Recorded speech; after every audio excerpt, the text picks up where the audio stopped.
ദൃശ്യമാധ്യമങ്ങളിലും വാർത്തകളിലും നിറഞ്ഞൊഴുകിക്കൊണ്ടിരിക്കുന്ന യുദ്ധം എന്ന വിഷയത്തിൽ എനിക്ക് പറയാനുള്ളത്, യുദ്ധം എന്ന് പറയുന്നത് അത് മനുഷ്യരുടെ ഏറ്റവും വിനാശകരവും ഏറ്റവും ആപത്തേറിയതും ഏറ്റവും വലുതുമായ ഒരു മണ്ടത്തരമാണ്. ഇപ്പോൾ നടക്കുന്ന യുദ്ധങ്ങളെക്കുറിച്ച് ഓർത്ത് കൊറോണ വൈറസ് ഒരിടത്ത് നിന്ന് പൊട്ടിച്ചിരിക്കുന്നുണ്ടാകും.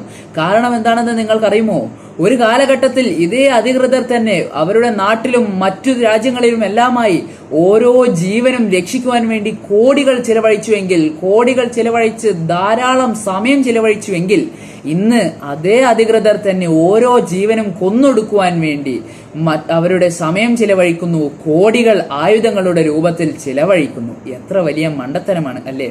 കുട്ടിക്കാലത്ത് നാം ചരിത്രം പഠിക്കുമ്പോൾ ചരിത്രത്തിൽ യുദ്ധത്തിൽ വിജയം കൈവരിച്ചവരെ ചരിത്ര പുരുഷന്മാരായാണ് നാം ഓരോരുത്തരും പഠിച്ചു വെച്ചിട്ടുള്ളത്. എന്നാൽ അവർ ആ യുദ്ധത്തിൽ വിജയം കൈവരിക്കുവാൻ വേണ്ടി കുഞ്ഞു മക്കളെ കൊന്നൊടുക്കുകയും സ്ത്രീകളെ കൊന്നൊടുക്കുകയും നിഷ്കളങ്കമായ ഒന്നും അറിയാത്ത സാധാരണക്കാരെ കൊന്നൊടുക്കുകയും ചെയ്യുന്നു എന്ന് നാം ഓരോരുത്തരും കേൾക്കുമ്പോൾ, ചെയ്തിട്ടുണ്ട് എന്ന് നാം അറിയുമ്പോൾ അതെല്ലാം ഒരു യഥാർത്ഥ വിജയമാണോ, അവരെല്ലാം യഥാർത്ഥമായ വിജയം കൈവരിച്ചവരാണോ എന്ന് പോലും നാം ഇന്ന് ചിന്തിക്കേണ്ട ഒരു സാഹചര്യത്തിൽ എത്തി നിൽക്കുന്നു. ഈ കാലഘട്ടത്തിൽ എന്റെ മനസ്സിലൂടെ കടന്നു പോകുന്നത് വളരെ പ്രശസ്തനായ മഹ്മൂദ് ഡാനിഷിന്റെ അതിമനോഹരമായ ഒരു വാക്യമാണ്. The war will end and the leaders will shake hands, but that old woman will keep waiting for her martyred son. Those children will keep waiting for their heroic father. I don't know who sold our homeland, but I saw who paid the price.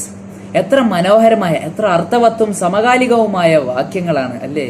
ഈ ഭൂമിയിൽ ദൈവം ഓരോ മനുഷ്യർക്കും ജനനം മുതൽ മരണം വരെ സന്തോഷത്തോടുകൂടി നല്ല രീതിയിൽ ആസ്വദിച്ച് ജീവിക്കുവാനുള്ള ഏർപ്പാടുകൾ വരുത്തിയിട്ടുണ്ടെങ്കിലും, എല്ലാ വിഭവങ്ങൾ ഒരുക്കി വെച്ചിട്ടുണ്ടെങ്കിലും അതെല്ലാം ആസ്വദിക്കുവാൻ കഴിയാതെ ഓരോ മനുഷ്യരും ദുഃഖിച്ചും നരകിച്ചും വിശന്ന് മരിക്കുകയും ചെയ്യുന്നു എന്ന് ഓർക്കുമ്പോൾ ദൈവം ഒരിടത്ത് നിന്ന് പൊട്ടി കരയുന്നുണ്ടാകും. കാരണം ദൈവം ഈ ലോകത്ത് എല്ലാവർക്കും നല്ല രീതിയിൽ സന്തോഷിച്ചും ആസ്വദിച്ചും ജീവിക്കുവാനുള്ള സാഹചര്യങ്ങൾ ഒരുക്കി കൊടുത്തിട്ടും മനുഷ്യരാകട്ടെ പരസ്പരം യുദ്ധങ്ങളിൽ ഏർപ്പെട്ടും കലഹിച്ചും അസൂയയിൽ പൂണ്ടും മറ്റു കാര്യങ്ങൾ ചെയ്തും അവരുടെ ജീവിതത്തെ നശിപ്പിച്ചു കളയുന്നു, സമയത്തെ നശിപ്പിച്ചു കളയുന്നു. അങ്ങനെ നരകിച്ചു പട്ടിണി കടന്ന് ഒന്നുമല്ലാതായി തീർന്ന് മരിക്കുന്നു.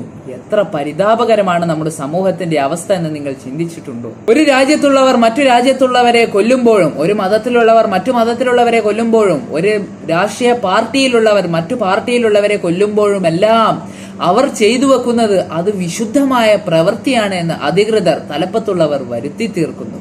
നാം ഓരോരുത്തരും ഒരു കാര്യം ചിന്തിച്ചു നോക്കിയിട്ടുണ്ടോ? ഈ ലോകത്ത് ദൈവം ഒരു അതിർത്തിയും സൃഷ്ടിച്ചു വെച്ചിട്ടില്ല. മറിച്ച് അതിർത്തി വരമ്പുകൾ കെട്ടിപ്പണിതുയർത്തുന്നതെല്ലാം മനുഷ്യർ തന്നെയാണ്. ഇതേ മനുഷ്യർ തന്നെ നിസ്സാരമായ കാര്യങ്ങളുടെ പേരിൽ യുദ്ധങ്ങൾ വരുത്തി തീർക്കുന്നു, കലാപങ്ങൾ സൃഷ്ടിക്കുന്നു. അവസാനം സന്തോഷത്തോടുകൂടി നല്ല രീതിയിൽ ജീവിക്കേണ്ട മനുഷ്യർ പരസ്പരം കലഹിച്ചും നരകിച്ചും പല യാതനകളും അനുഭവിച്ചുകൊണ്ട് അവർ മരിക്കുന്നു.